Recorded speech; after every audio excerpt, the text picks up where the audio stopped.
beginning of time. Many men have sought the unknown, delving into dark regions where lie those truths which are destined to destroy. Of all these eerie adventurers into darkness, none was more driven by insatiable curiosity, nor went further into the unknown than the unforgettable Baron Frankenstein. So infamous were his exploits that his name stands forever as a symbol of all that is shocking, unspeakable, forbidden. Thus, in our day, any story which chills the soul and freezes the blood is truly a tale of Frankenstein. Now join us in the mystery, the excitement, and the stimulation that comes when we tell a story so weird, so dark, so harrowing, that it deserves to be called one of the many tales of Frankenstein.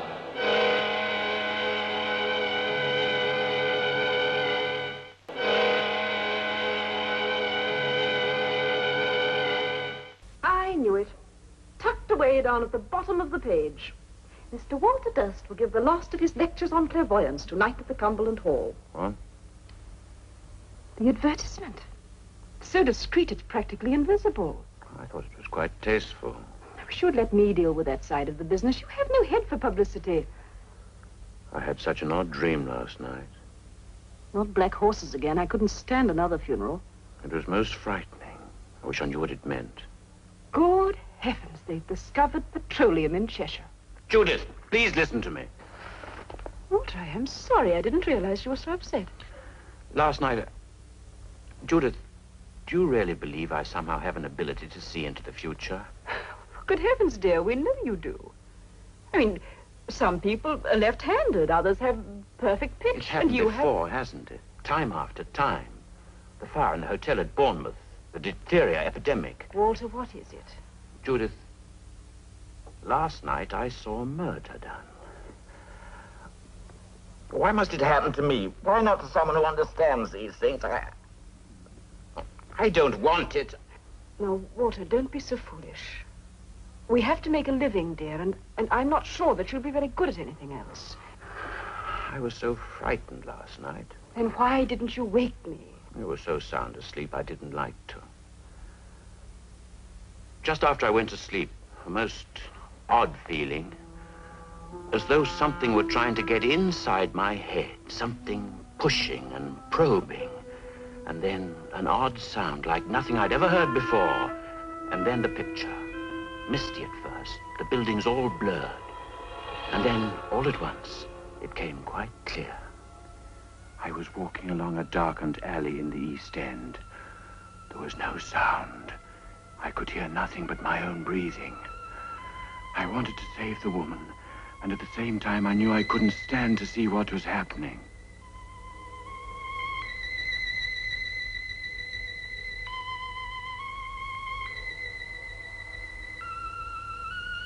Suddenly I found myself outside some horrible drinking house. I remember hearing the ticking of a clock. I knew it was important to see the time. My body floated as though it were no more than mist, and the light at the corner of the lane seemed to draw me to it. I felt as if something were guiding me, begging me to look up at the street sign. Bucks Row. I saw it quite clearly, and yet I'd never even heard of the place before. I wish I knew what it all meant. Darling, why should it mean anything? It's probably just an ordinary old nightmare after all that lobster you had last night. No, there was such purpose to it, almost as though I'd been made to see it for some reason. In the early hours of this morning, Timothy Durrant, a cart driver, was returning to his lodgings in Whitechapel when he saw what he thought was a tarpaulin lying in the gutter. Crossed the road for a closer look, only to discover that it was a woman lying there. A lighted match revealed that her throat had been cut. The body has been identified as that of Mary Nichols, 42, a woman of unfortunate reputation, who had last been seen alive but very drunk just before 2:30. The police surgeon has stated that in addition to the throat wounds which caused death, the body had been almost completely... Does it say where it happened? Yes. The body was found in Bucks Row. The doctor also stated that, in his opinion, the crime had been committed by somebody with considerable knowledge of surgery. Yes, the surgeon's knife, the scalpel. And moreover, it was the same person who brutally murdered Martha Turner 3 weeks ago on the night of August the 7th. An inquest is being held. All the details. Walter, you've got to go to the police. The police? There can't be any motive for killing these terrible women, so the man is probably mad. Don't you see, there may be more murders. More dreams. Walter, think what it would mean if you could go to the police and tell them exactly when and where the next killing would be. No, I won't have any part of it. It's nothing to do with me. Walter, that is a disgraceful attitude. The seeing of justice done isn't merely the business of the police. It's the responsibility of every member of the community.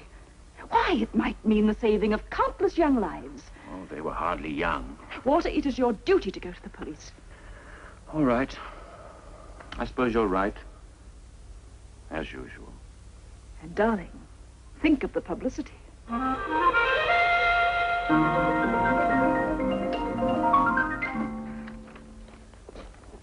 Yes, sir. Oh, good morning. I want to see someone about the Whitechapel murders. What connection? Well, it's rather a personal matter. I prefer to see whoever's in charge of the case. Right. Your name, sir?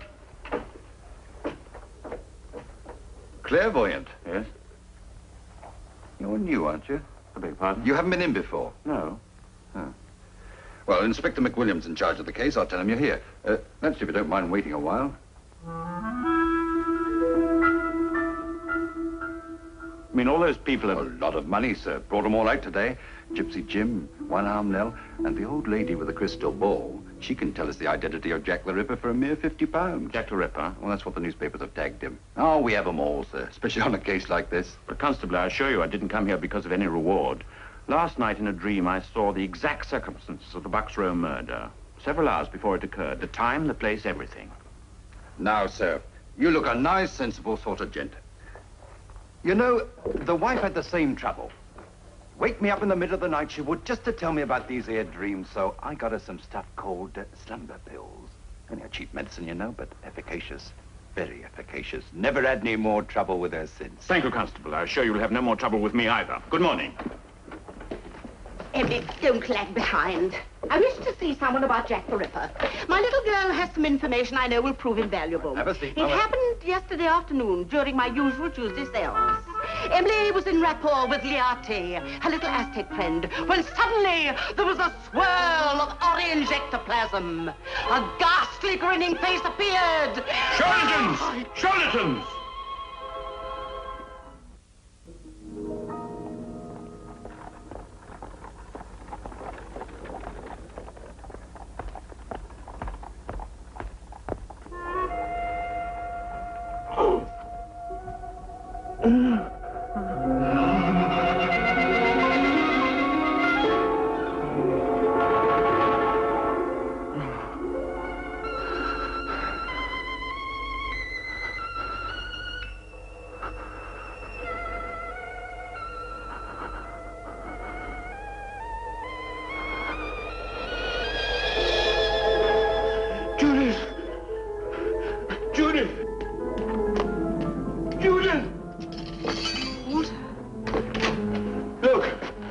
Look at my hand.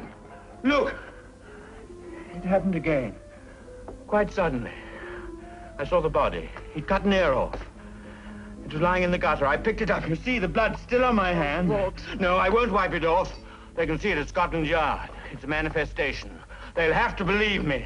Walter, it's your blood. You must have What? dug your nails into the palm. No. I saw it, though. There was a red flower in her dress. And she had a bunch of grapes. And she was still clutching the bunch of grapes. My dear, you must eat something before you go. Go? Well. Oh, no, not the police. They'd only laugh at me again. Then we'll have our dinner and they can laugh at both of us if they want to. I'm coming with you this time.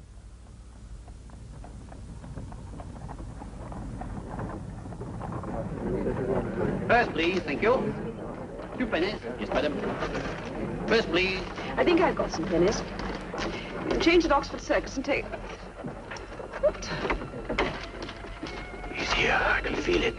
Somewhere quite near. Oh, what are you talking about? Jack the Ripper. He's here on this bus.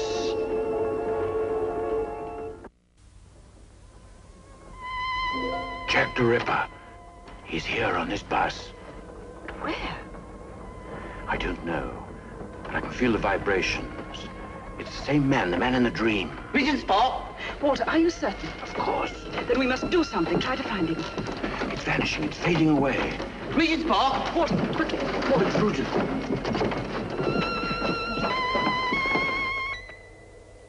No, Judith. It's madness. It's too dangerous.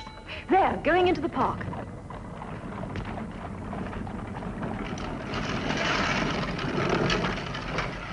Walter, don't stop me. Which way did he go? I don't know. I can't feel it anymore. Well, try. Concentrate. You must. No use. He's gone. It just isn't there. Oh, he's so close. Well, I'm sorry. I couldn't help it. Besides, it would have been madness. Now, I think we ought to go and tell the police. Tell them what? Why, that Jack the Ripper's in the park. They might close the gates. Walter, sometimes I despair of you. Come on, we're going to Scotland Yard.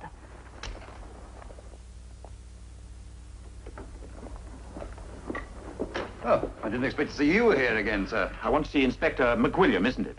He's busy. We're trying to find someone called Jack the Ripper. Perhaps you've read about it. The constable. Walter, let me. Constable, today is the 30th September. It is? And it may be remembered as the day that Jack the Ripper committed his 4th murder. That is, if you just stand there and do nothing to prevent it. Ma'am, I have my orders, that's all. But please, you must let me see the inspector now. This afternoon, I had a vision of a murder that I know is going to take place tonight. You must understand, we can stop it, otherwise the blood will be on my hands as much as... Walter. So a woman will be found dead tomorrow, with her ear severed from the head. What did you say? I saw it in the dream. The ear was lying beside her in the gutter. Constable, this way, ma'am. I'm Inspector McWilliam. What's all this about a dream? My name is Walter Durst. I'm a professional clairvoyant. Perhaps my card will do. Now, what did you dream? Well, I imagined I was walking along a lane in the East End. There was a woman. Her throat had been cut, and the ear was lying beside her in the gutter. It's not the first time, you see. The night that Mary Nichols was killed, I saw it just as it happened. The time, the place. When did you send the note? What? The note you received this morning. Oh, I haven't sent any note. I have been here before. The constable will tell you. I'd like a specimen of your handwriting. Sit down, Mr. Durst, will you? Oh, I don't see what my handwriting's got to do with it. Please write. Well, what shall I write? Just 3 words. Dear old boss. Dear old boss. I wish you'd explain. Mr. Durst, you didn't by any chance dream the location of this murder? No, not this time, but I'm sure What do I you mean could not this time? Well, I told you, the other dream, the night that Mary Nichols was killed. But you didn't write to us last time. I don't know what you're talking about.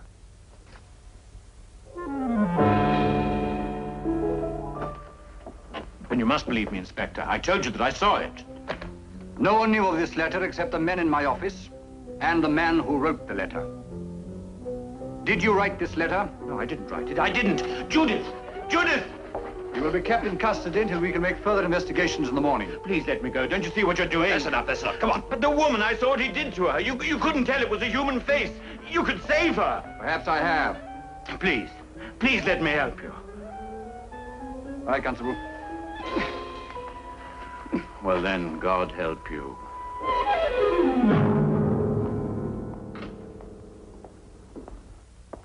What time is it? Are you still awake? The time, please. They took my watch away. Oh, I don't know. It's a bit after 1. You better get some shut-eye. Not this night. Tell Inspector McWilliam to have a good night's rest. Tomorrow he may not sleep quite so easily.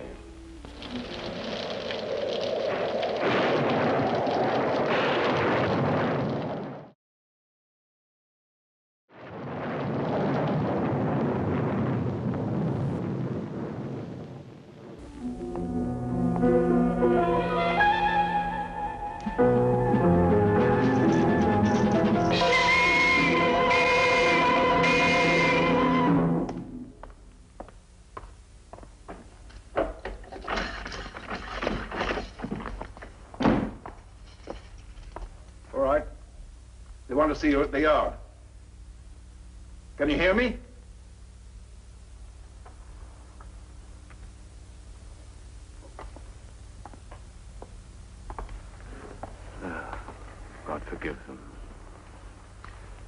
Forgive them.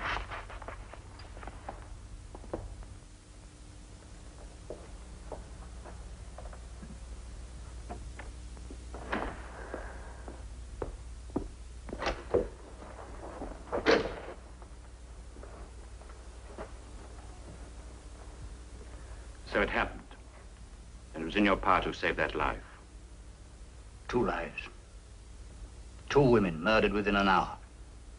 One in a yard at the back of Berners Street, the other in an archway off Mitre Square. Both of them hacked to pieces. You were right in every detail. Every man available was on duty in the East End last night. And every suspect we had was under lock and key. It's impossible. Yet it happened. It's impossible. But you knew. How? That's a question I've been asking myself all my life, Inspector. Perhaps the answer will come later. I trust, sir, that you will accept my apologies for what happened last night. Inspector, I owe you my supreme gratitude. This was no imprisonment. It was a release. Until last night, I've been afraid of this gift I have. Ashamed because I was not quite normal. My wife had to have my courage and my convictions for me.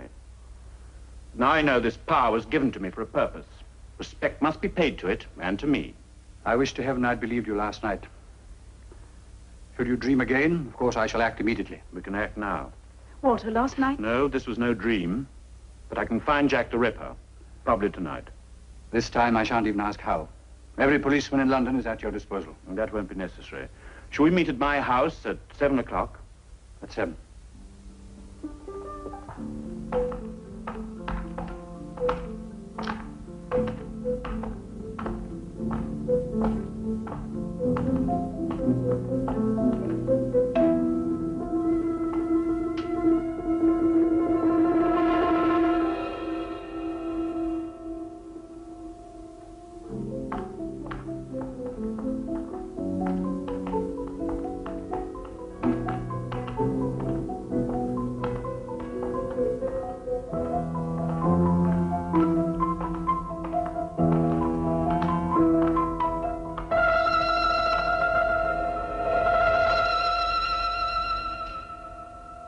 This is where the Ripper lives.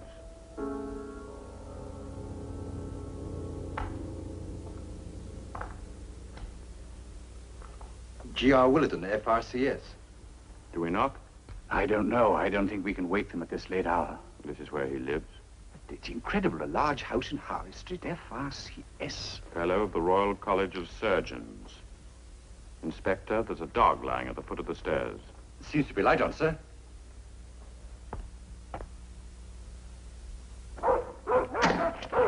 Hagen. Hagen, be quiet. Stop barking. Yes, what is it? We're from Scotland Yard. I'd like to speak to Mr. Willardon. Who is it? Mrs. Willardon? Yes? I'm Chief Inspector McWilliam, Mr. Durst. I'm sorry to disturb you so late, but we should like to ask you a few questions. I must ask you to leave. It is very late. Mrs. Willardon, this concerns the Whitechapel murders.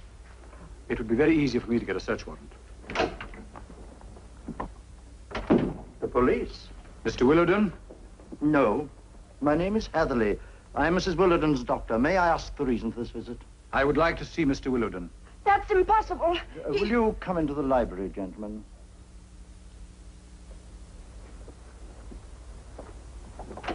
All right, Constable.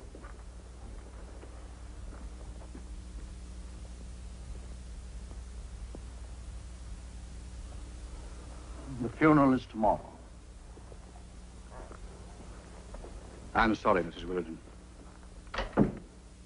When did this happen, Doctor? Cerebral hemorrhage late yesterday afternoon. You can understand why Mrs. Willardon is very distressed. I should like to see inside.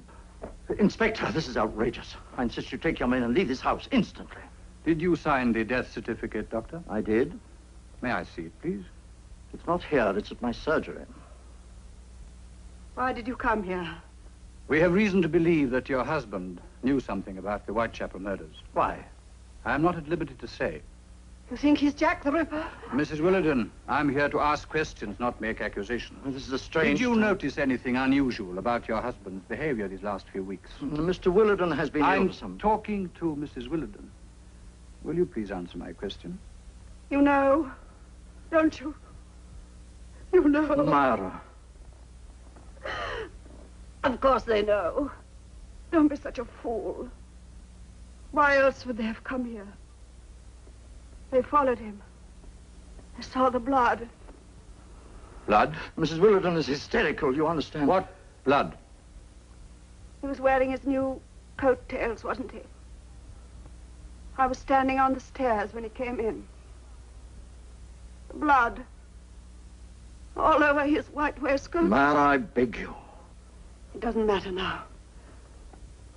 I don't want the secret any longer. Why didn't you tell the police? He was my husband.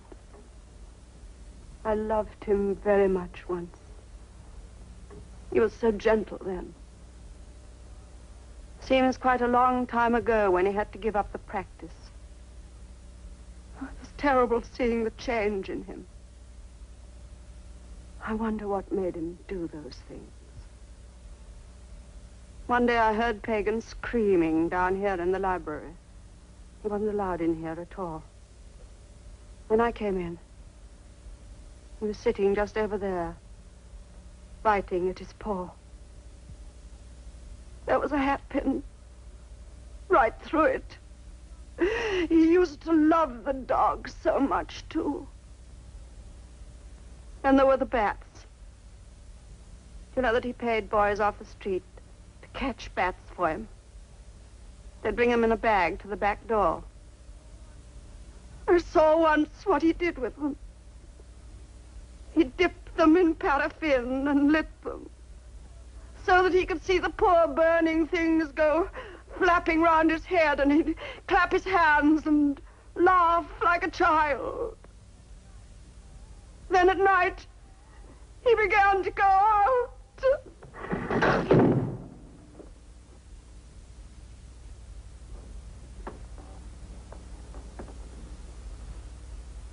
So, the funeral is tomorrow? Yes, to all intents and purposes. The obituary notice has appeared in the Times, and a few relatives have been invited to a simple service in the morning. Where is he, Doctor?